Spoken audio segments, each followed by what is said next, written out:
सर्वेभ्यो नमो नमः। अतिशय संस्कृतम क्लासेज में आप सभी का स्वागत है। जैसा कि आप लोग जानते हैं, हम लोग इस समय नीति शतकम पर प्रश्नोत्तरी कर रहे हैं।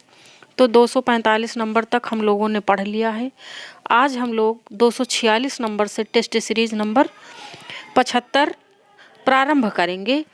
तो 246वां प्रश्न है, तृण जल संतोष विहित वृत्ति नाम मृग मीन सज्जना नाम निष्कारण वैरिण के संति। तृण यानी कि घास, जल और संतोष इस वृत्ति वाले मृग अर्थात हिरन, मीन मछली और सज्जन लोग, इन लोगों के निष्कारण वैरी कौन है? का लुब्धक धीवर पिशुन, खा धीवर मृग असज्जन, गा असज्जन लुब्धक तृण और घा नंबर है पिशुन धीवर लुब्धक। जैसे देखें यहाँ पर तृण जल संतोष क्रम से दिया है, वैसे ही क्रम से दिया है मृग मीन सज्जना नाम। तो आपका उत्तर भी क्रम से होगा। तो इस क्रम को जब हम बैठाएंगे तो उत्तर होगा लुब्धक धीवर पिशुन, यानी कि पहला उत्तर होगा। लुब्धक माने बहेलिया और धीवर का अर्थ है मछली पकड़ने वाले और पिशुन का अर्थ है चुगलखोर। तो पिशुन सज्जन के संदर्भ में आएगा और धीवर मछली के संदर्भ में आएगा। लुब्धक अर्थात बहेलिया मृग के संदर्भ में आएगा। और मृग की जीविका किससे चलती है? तृण से चलती है ना, तिनके से। इनका सबका क्रम है। मृग की जीविका तिनके से और मछली जल से और सज्जन संतोष। तो इस प्रकार से बैठा लेंगे और का नंबर उत्तर आपका सही होगा लुब्धक धीवर पिशुन। पिशुन शब्द का अर्थ बहुत पूछा जाता है। 247 नंबर पे हम लोग आ गए। इस समय हम काफ़ी टाइम बिता के प्रश्नोत्तरी डालते हैं, क्या करें, समय कम मिलता है, इसलिए थोड़ा सा विलंब हो जाता है। 247 नंबर है, जगत इति पदे विभक्ति ही अस्ति। ये जगत पद इस श्लोक में आया हुआ है, जिस श्लोक की हम प्रश्नोत्तरी करा रहे हैं। मृग मीन सज्जना नाम तृण जल संतोष विहित वृत्ति नाम लुब्धक धीवर पिशुना निष्कारण वैरिणो जगति। ये वहाँ से जगति है श्लोक से। तो इसमें विभक्ति बताना है। का षष्ठी एक वचन, खा सप्तमी एक वचन, गा सप्तमी बहुवचन और घा द्वितीय द्विवचन।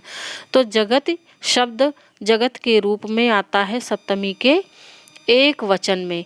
और इस प्रकार के प्रश्न व्याकरण की दृष्टि से भी ठीक रहते हैं और साहित्य के अंतर्गत भी ये पूछ लिए जाते हैं। 248 नंबर प्रश्न है, केसाम नरेभ्यो नमः करोति महाकवि। महाकवि अर्थात भर्तृहरि जी किस प्रकार के कवियों को नमस्कार करते हैं?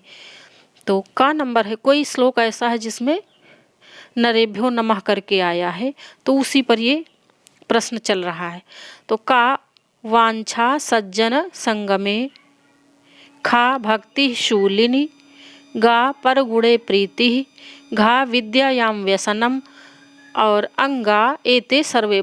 5 ऑप्शन कर दिए हमने। तो देखिए इसका अर्थ देखते हैं। का वांछा सज्जन संगमे, यानी कि जो सज्जन व्यक्तियों के साथ, अच्छे व्यक्तियों के साथ समागम की अभिलाषा रखते हैं, ऐसे व्यक्तियों को कवि नमस्कार करता है। भक्ति शूलिनी, जो शिव में भक्ति रखते हैं, ऐसे व्यक्तियों को कवि नमस्कार करता है। पर गुणे प्रीति, जो लोग दूसरे के गुणों से प्रेम करते हैं, ऐसे लोगों को कवि नमस्कार करता है। विद्यायाम व्यसनम, जिन लोगों का विद्या व्यसन है अर्थात विद्या यानी ज्ञान प्राप्त करने के लिए आतुर रहते हैं ऐसे लोग, तो उनको भी कवि नमस्कार करता है। ये सारी बातें का खा गा घा अंगा सारी बातें श्लोक में आई हुई हैं और सही हैं, इसलिए आपका उत्तर होगा एते सर्वे। इन सभी को कवि नमस्कार करता है। अगला प्रश्न है 249 नंबर पे आ गए हम लोग। सत्पुरुषाणाम लक्षणानि न सन्ति, सत्पुरुषों के लक्षण नहीं हैं, यानी कि 3 लक्षण होंगे, एक कोई नहीं होगा, तो बताना है आपको। अब अगर आप अर्थ जानेंगे तभी बता पाएंगे। का परयोषिति रति ही, खा संसर्ग मुक्ति खले, गा शक्तिरात्म दमने, घा विद्या या व्यसनम। तो इसमें क्या होगा? परयोषित रति, यहाँ पे विद्यायाम होगा, बिंदी होगी, अब सही है, ये गलत था। तो का नंबर का अर्थ है परयोषित रति, दूसरे की स्त्री से प्रेम करना या लगाव रखना। खा संसर्ग मुक्ति खले, दुष्ट जनों से दूरी बना के रखना, दुर्जनों की संगति का त्याग करना, ऐसा हो सकता है। और गा नंबर शक्ति आत्मदमने, और अपने मन को अपने वश में रखने की ताकत होना। विद्यायाम व्यसनम, और विद्या अध्ययन का व्यसन जिसमें हो, तो ये कौन सा लक्षण नहीं है सत्पुरुषों का? तो पहला वाला सत्पुरुषों का लक्षण नहीं है। इसमें क्या है? स्वयोषिति रति, ऐसा श्लोक में आया, पर की जगह स्व। भाई अपनी स्त्री से प्रेम होगा, जब अपनी स्त्री से नहीं प्रेम होगा, दूसरे की स्त्री से प्रेम होगा, तो वो सज्जन का लक्षण नहीं होगा, वो तो दुर्जन का लक्षण होगा। इसलिए इसमें का नंबर गलत है, तो यही आपका उत्तर है, क्योंकि ना पूछा गया है। बाकी ये खा, गा और घा तीनों सही है। प्रश्नोत्तरी कैसी लग रही है प्लीज़ हमें कमेंट करके अवश्य बताएं। चलिए अगला चलते हैं हम लोग अगले प्रश्न पर। 250 नंबर प्रश्न है, शूलिनी इति पदस्य अर्थः अस्ति। शूलिनी, इस ये जो शूलिनी शब्द आया है, इस पद का क्या अर्थ है? का शूल, ये आया हुआ प्रश्न है। का शूल, खा कोयल, गा फूल और घा शंकर जी। तो शूलिनी, इस पद का अर्थ है शंकर जी। शूलिनी शंकर जी को कहा गया है, और ये सप्तमी विभक्ति में प्रयुक्त शब्द है। शूलिनी यानी कि शंकर में। प्रश्नोत्तरी अच्छी लग रही है तो प्लीज़ लाइक अवश्य करें। 251 नंबर प्रश्न है, सज्जना नाम सद्गुण भूषणान विषये असत्य कथनम अस्ति। सज्जनों के जो सद्गुण रूपी आभूषण हैं, गुण रूपी आभूषण हैं, उनके विषय में असत्य कथन है। का रतिलोकापवाद भयम, खा भक्ति शूलिनी। गा, का और खा दोनों असत्य हैं, घा केवल खा असत्य है। तो इसमें क्या होगा? 251 नंबर प्रश्न पे 251 नंबर प्रश्न का उत्तर होगा का नंबर होगा, का उत्तर होगा ये। क्यों? क्योंकि रति लोकापवाद भयम, रति माने लगाओ, प्रेम, तो लोकापवाद से प्रेम का भय ऐसा कुछ भी नहीं है ना। तो लोकापवाद भयम होता तो ये सही होता।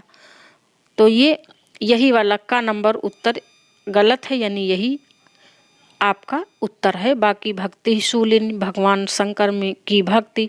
तो और ये जो गा में दिया का और खा दोनों असत्य, तो एक सत्य है एक असत्य है, इसलिए ये भी नहीं होगा। घा केवल खा सत्य, तो खा तो सत्य है, खा असत्य नहीं है, इसलिए का आपका उत्तर होगा। 252 नंबर प्रश्न पे हम लोग आ गए। ये श्वेते निवसन्ति निर्मल गुणास्तेभ्यो नरेभ्यो नमः।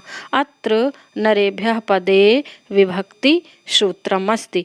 यहाँ पर ये जो नरेभ्यो पद आया है, यहाँ पर विभक्ति विधायक सूत्र क्या है? का उपपद विभक्ते, खा नमस्कुर्मो नृसिंहाय, गा संप्रदाने चतुर्थी, और घा देखिए यहाँ पे था लिख गया, घा इनमें से कोई नहीं। तो इसमें होगा इनमें से कोई नहीं। क्यों? क्योंकि नमः शब्द आया है ना, तो नमः स्वस्ति स्वाहा सुधालम वसड़ योगा चतुर्थी से यहाँ नरेभ्यः में चतुर्थी होगी, जो कि इस 252 नंबर प्रश्न के ऑप्शन में नहीं दिया है, इसलिए इनमें से कोई नहीं उत्तर आपका सही होगा। चलिए अगले प्रश्न पे आ गए हम लोग 252 नंबर पे। और प्रश्नोत्तरी अच्छी लग रही हो तो प्लीज़ लाइक शेयर और सब्सक्राइब अवश्य करें। सज्जना नाम स्वाभाविक लक्षणम इदानीम संति। सज्जनों का स्वाभाविक लक्षण सज्जनों के स्वाभाविक लक्षण ये हैं। का विपदि धैर्यम यानी विपत्ति के समय धैर्य। खा अभ्युदये क्षमा और जब अभ्युदय काल हो यानी बड़े हों, रुपए पैसे से ऐश्वर्यशाली हों, तब क्षमा करने का उनके अंदर गुण हो। गा यशस्वी अभिरुचि यश कमाने में, यश प्राप्त करने में अभिरुचि। घा एते सर्वे तो एते सर्वे। याद रखें, इस प्रकार के प्रश्नों में अगर आपको ऑप्शन के अर्थ आ रहे होंगे तभी आप उत्तर दे पाएंगे।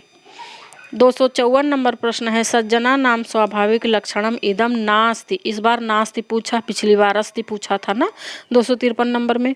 का सदस्य वाक्पटुता यानी कि सभा में वाक्पटुता। खा युद्ध विक्रमः युद्ध में पराक्रम। गा यशस्वी अरुचि यश में अरुचि और गा युद्ध विक्रमः युद्ध में पराक्रम। देखिए ये दोनों ऑप्शन एक ही हो गए, यहाँ पे मुझे कुछ दूसरा रखना चाहिए था, ये हमको लगता टाइपिंग मिस्टेक की वजह से हो गया।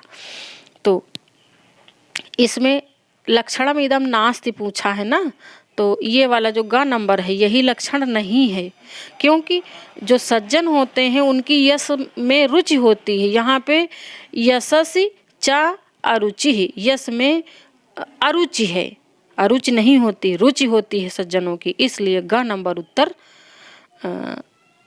सज्जनों का लक्षण नहीं है, इसलिए यही आपका उत्तर होगा। चलिए अगले प्रश्न पे चलते हैं हम लोग।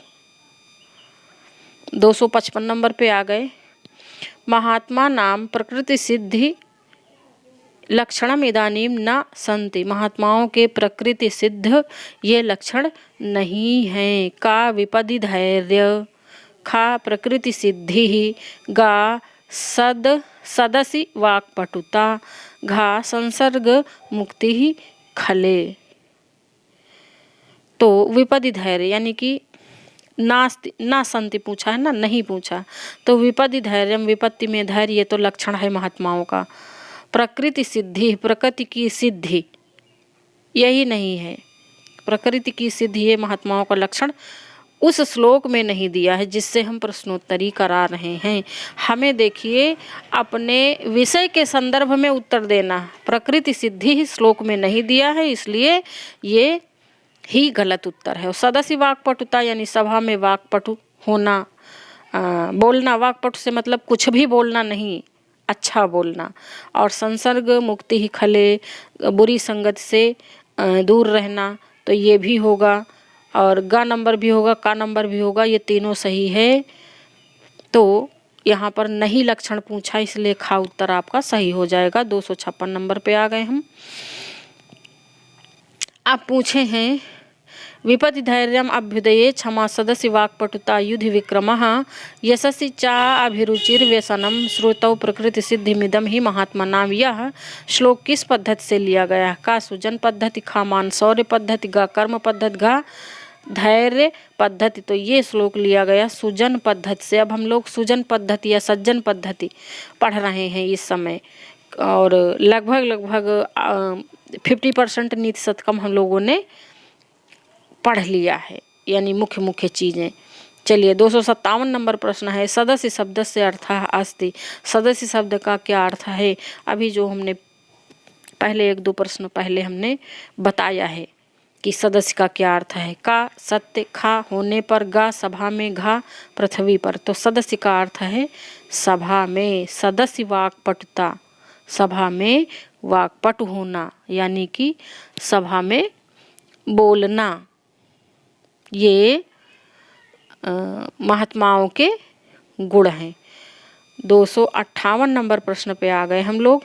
व्यसनम पदे मूल धातु अस्ति। व्यसनम इस पद में मूल धातु क्या है? का विस, खा सन, गा सम और घा अस। तो व्यसनम जो पद है उसमें मूल धातु है अस धातु है। कौन सी धातु है? अस धातु है। व्यसनम, वी धन अस धन ल्युट बन गया व्यसनम। तो मुझे उम्मीद है आपकी समझ में आ रहा होगा। चलिए आगे चलते हैं हम लोग अगले प्रश्न पर। 259 नंबर पर विपदि धैर्यम विपदि धैर्यम, अभ्युदये क्षमा, यहाँ पे थोड़ा सा गलत हो गया। सदसि वाक्पटुता युधि विक्रमः, यशसि च अभिरुचिर्व्यसनम, श्रुतौ प्रकृति सिद्धिमिदं हि महात्मनाम। प्रस्तुत श्लोके अलंकारो वर्तते। इस प्रस्तुत श्लोक में कौन सा अलंकार है ये बताना है। का क्रियादीपक, खा अनुप्रास, गा अर्थांतरन्यास और घा श्लेष। तो क्रिया दीपक जैसा कुछ भी नहीं। क्रिया दीपक में एक क्रिया रहती है और बहुत सारे कर्तृपदों का उससे अन्वय रहता, वहाँ क्रिया दीपक रहता।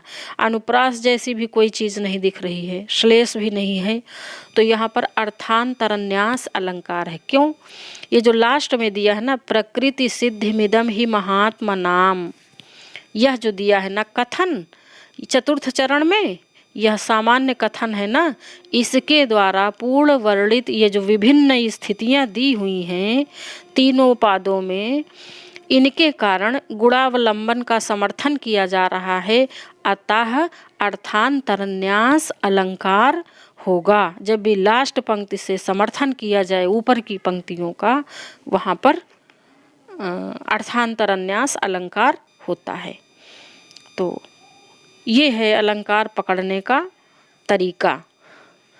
260 नंबर प्रश्न है, विषम असिधारा व्रतांतर्गते वर्णनम अस्ति। विषम यानी कि अत्यधिक कठोर जो असिधारा व्रत है उसके अंतर्गत वर्णन है। का प्रदानम प्रच्छन्नम, घा ग्रहम उपगते संभ्रम विधि, गा प्रियम कृत्वा मौनम, घा एते सर्वे। तो घा एते सर्वे, क्यों एते सर्वे? देखिए, प्रदानम प्रच्छन्नम यानी कि गुप्त रूप से दान देना, चिल्लाना नहीं कि हम दे रहे ऐसा नहीं करना है। और खा नंबर में दिया गृहम उपगते, जो भी आपके घर आए उसका स्वागत सम्मान करें, संभ्रम विधि यथोचित विधि से, जैसा आपकी हैसियत हो। और गा प्रियम कृत्वा मौनम, प्रिय करके किसी का हित करके मौनम, मौन रहें, गाएं नहीं। ये सब असिधारा व्रत के समान पालन करने वाले हैं, तो इसलिए होगा एते सर्वे। 261 नंबर प्रश्न पे हम लोग आ गए हैं। असिधारा व्रतांतर्गते उपदिष्टम नास्ति। आप लोग सोच रहे होंगे कि हम डेली प्रश्नोत्तरी भी नहीं करा पाते हैं, पर क्या करें, स्कूल में हमारा बहुत समय बीत जाता है दूर होने के कारण, तो इसलिए कभी थक जाते हैं, कभी स्कूल का प्रेशर रहता है, काम बहुत रहता है, तो हम रेगुलर आपको वीडियोस नहीं प्राप्त करा पाते हैं। और हमारी कोशिश यद्यपि रहती है कि हम जितना समय हो आपके लिए हम दें, पर आप लोग अपनी तरफ से पढ़ते रहें, हमसे जितना होगा हम करते रहेंगे। तो ये 261 नंबर प्रश्न है, उत्सेको लक्ष्म्याम असिधारा अंतर्गते उपदिष्टम नास्ति, ये बताना। यानी कि असिधारा व्रत, तलवार की धार, असिधारा असि माने तलवार, तो तलवार की धार के समान जो व्रत है, उपदेश जो दिया गया है उसके अंतर्गत नहीं है। क्या नहीं है? का उत्सेको लक्ष्म्याम, खा प्रियम कृत्वा मौनम, गा सदस्य कथनम चा उपकृते, घा अनभिवगंधा पर कथा। तो इसका उत्तर क्या होगा ये बताना है ना, कि असिधारा व्रत के अंतर्गत जो उपदेश दिए गए हैं, तो इन जो चारों ऑप्शन दिए इनमें से कौन सा उपदेश नहीं है असिधारा व्रत के अंतर्गत? तो इसमें नहीं है, का नंबर नहीं है, क्योंकि इसमें दिया है उत्सेको लक्ष्म्याम।